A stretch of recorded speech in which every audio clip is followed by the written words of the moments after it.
You know, people ask me how I've become a rodentologist, and, quite honestly, it's a little bit by mistake, but nevertheless, I had no money to go to college.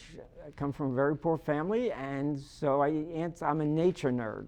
I like all animals. And so I was the kid in the backyard frying the ants with the magnified glass, okay? So, but when I had no money to go to school, I answered an ad that would keep me around animals. The ad was, we want an exterminator for New York City. And I thought, cool, I'll be a pest person in New York City and I'll be around animals. I'll be around insects, I'll be around birds, I will be around rats and mice. And my first job was literally, first job as the new guy in the company, I was put into sewers to hang rat poison in sewers of New York City.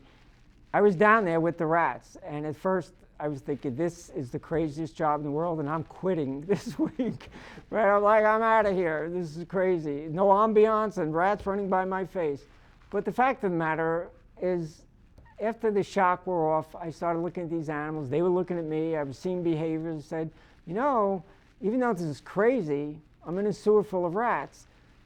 But it's also fascinating being a nature nerd. Is I'm seeing things that I don't understand yet, but these animals are pretty cool. And so that stayed with me.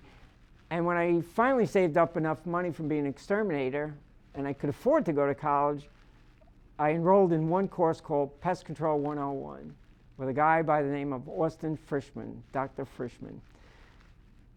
He motivated me beyond anything, and I said, I want to be like this guy, And he said, Bobby, you're going to have to, stick with it. Eventually, maybe get a PhD, and if you like that rodent thing, think about a PhD in just rodents and stray that way. And I never looked back, and that's how it happened.